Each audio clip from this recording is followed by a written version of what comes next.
Bonjour, aujourd'hui on va entrer directement dans le vif du sujet. On va voir beaucoup de points et je pense que cela va beaucoup vous intéresser. Aujourd'hui, je vous parle des astuces couture. À tout moment de la vidéo, vous pouvez liker, un petit pouce bleu, ça fait toujours plaisir. Vous pouvez aussi vous abonner à ma chaîne YouTube et bien évidemment commenter la vidéo. J'aime lire tous vos commentaires. Vous voulez découvrir les 10 meilleures astuces couture? Certaines sont connues depuis des lustres. Allez, c'est parti!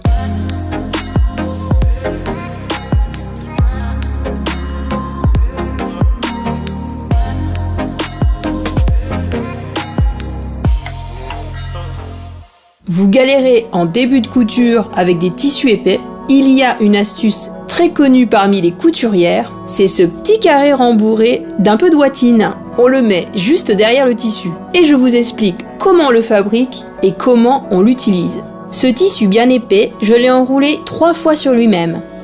Prenez un peu de ouatine pour rembourrer et coupez dans une chute de tissu un rectangle d'environ 12 cm sur 7 cm. Je plie le rectangle en deux. Je vais piquer dans ces deux longueurs. Rapidement, j'assemble les côtés que je vous ai montrés.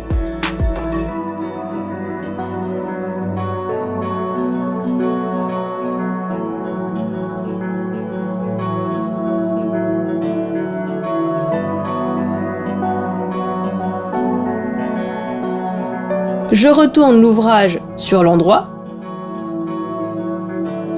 Je fais ressortir les deux angles.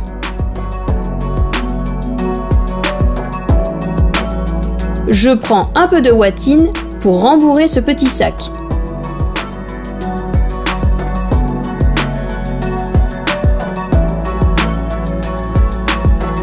Je plie en deux pour fermer.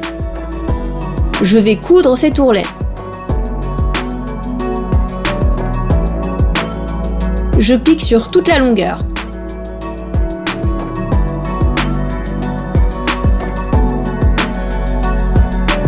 Je coupe les fils.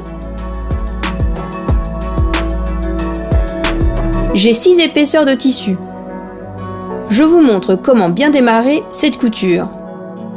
Je plante l'aiguille dans le tissu. Derrière, je plaque mon petit carré de tissu rembourré.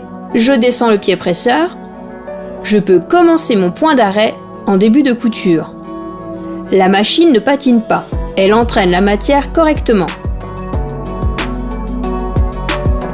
Et pour les tissus fins, la petite astuce, c'est de tenir le fil de canette et le fil supérieur pendant qu'on effectue le point d'arrêt. Étirez si le tissu patine pour continuer la couture.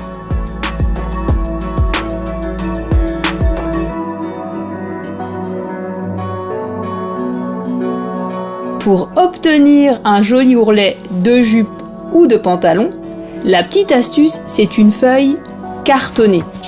Je vous montre. Je vous conseille une feuille de 120 grammes et bien évidemment d'avoir sous la main le fer à repasser.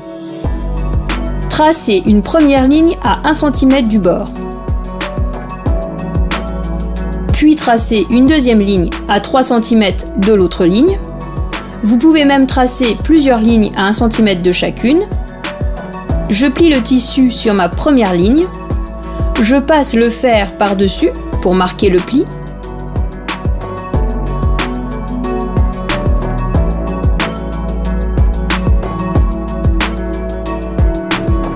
Puis je ramène le tissu sur la deuxième ligne. Je passe une dernière fois mon fer à repasser dessus.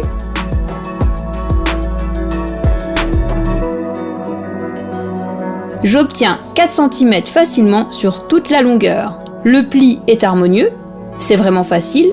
Il reste plus qu'à le coudre à 1 mm du bord.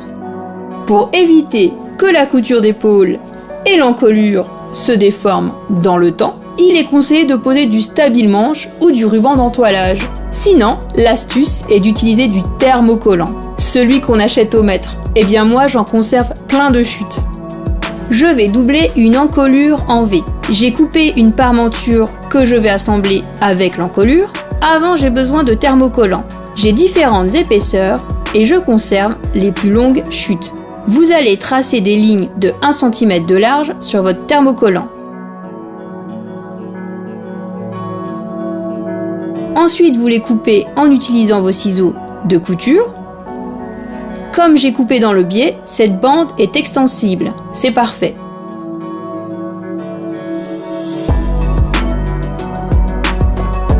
J'obtiens 2 bandes du thermocollant. Je les pose à 2 mm du bord, sur l'envers de l'encolure en V. Je passe le fer dessus pour fixer la colle du thermocollant.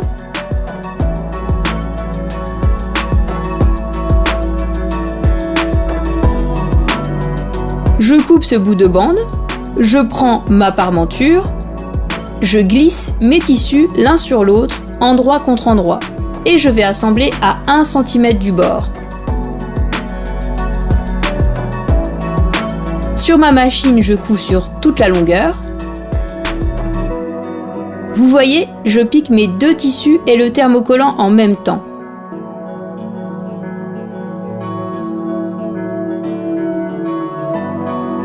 Je crante l'angle, je retourne tout sur l'endroit.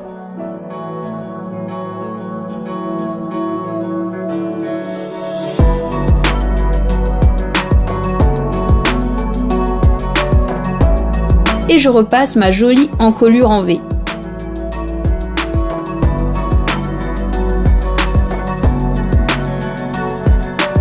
Je vais piquer à 1 mm du bord pour maintenir la parmenture en place.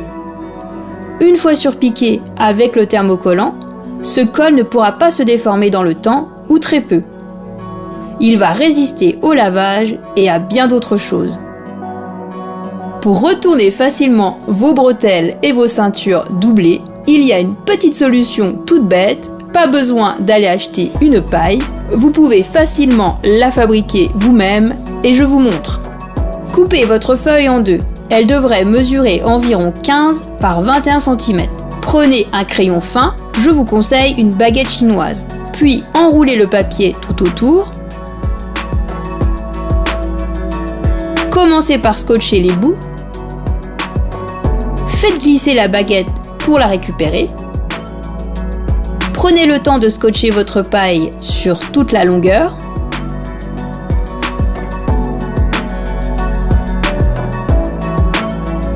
La baguette doit être plus grande que notre paille. Il suffit de retirer 2 cm. Coupez la paille. J'ai ma bretelle doublée. Je passe ma paille à l'intérieur. Je la glisse tout au bout. Puis je prends ma baguette chinoise. Et je pousse doucement mon tissu avec cette baguette. Il glisse littéralement dedans. Vous voyez, il ressort par l'autre côté de la paille. Je prends le tissu entre la main. Il ressort sur l'endroit. C'est rapide et tout bête. Pour coudre droit facilement sur de grandes longueurs, vous pouvez fabriquer en moins de 2 minutes un petit guide avec un élastique et de préférence épais. Glissez-le sous la machine. Vous pouvez le placer par exemple à 1 cm de l'aiguille. Je prends mon tissu, je vais le plaquer contre l'élastique et je vais coudre à 1 cm du bord. C'est génial, l'élastique ne bouge pas, il est bien tendu. Je commence à coudre sans me poser des questions, juste en plaquant le tissu contre l'élastique. J'obtiens une couture régulière, toujours à 1 cm du bord. Vous pouvez déplacer l'élastique et coudre bien évidemment à 2 ou 3 cm du bord. J'ai toujours aimé utiliser du scotch depuis ma plus tendre enfance, et pour être sûr que vos rubans ou vos cordelettes ne se prennent pas dans les coutures, le scotch et le masking tape c'est super pratique, je vous montre un exemple, ça vous parlera plus. Je pose ma cordelette sur l'endroit du tissu. Je pose du masking tape sur plusieurs endroits. Vous pouvez aussi prendre un scotch classique. Je glisse l'autre tissu par-dessus. Je vais coudre les 3 côtés de ce rectangle dont la largeur est très étroite. Je passe à la machine et j'assemble sans me poser de questions.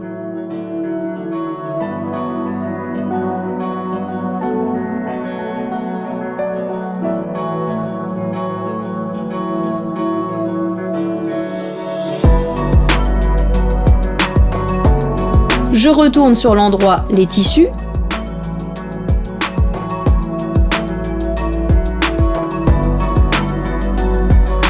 Je retrouve ma cordelette toujours en place. Avec cette astuce, cela m'assure que la cordelette ne soit pas cousue avec un des côtés. Quand vos aiguilles commencent à s'user, elles accrochent le tissu. Ne les jetez pas, j'ai une solution bien plus économique. J'ai un tas d'aiguilles et certaines sont vieilles. Et il m'arrive qu'en prenant une de ces aiguilles, certaines accrochent et peuvent trouer le tissu. Eh bien, prenez votre savon et enfoncez bien l'aiguille dedans. C'est magique, elle n'accroche plus. Pas besoin de la jeter.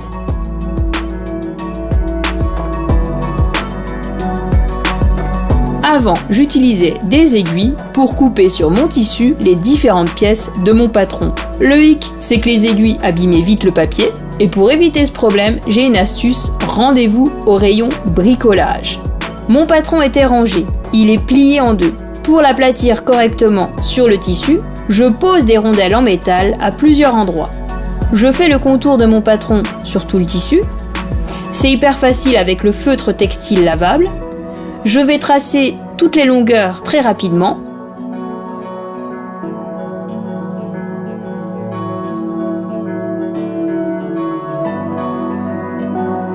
Je retire les poids, mon patron n'est pas abîmé et j'ai tracé en moins de 3 minutes ma pièce. Je n'ai plus qu'à la couper. Alors si votre machine n'arrive pas à entraîner des tissus fins ou bien si vous voulez broder dans de bonnes conditions, je vous montre ce que vous pouvez utiliser et comment. Prenez soit du papier de cuisson ou conservez les emballages cadeaux en papier de soie, placez la feuille de cuisson sous le pied presseur, prenez votre tissu et glissez-le sous l'aiguille. Cela vous permet de coudre les matières qui sont mal entraînées par la machine.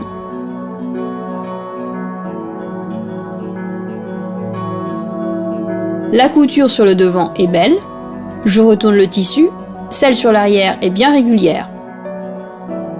Je retire le papier sulfurisé.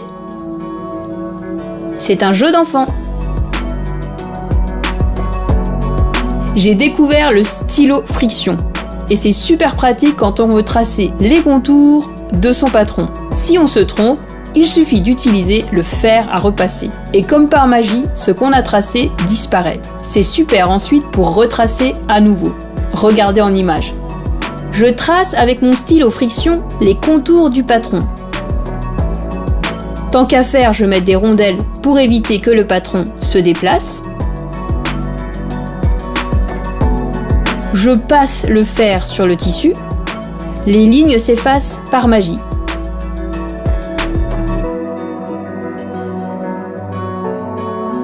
Cette vidéo s'achève. J'espère que vous avez appris plein de nouvelles astuces couture. Si vous souhaitez revoir rapidement une astuce couture, regardez dans la description sous la vidéo. J'indique les étapes et cliquez sur le minutage. Et comme par magie, vous arriverez à l'astuce désirée. Si la vidéo vous a plu, vous pouvez la liker. Un petit pouce bleu, ça fait toujours plaisir.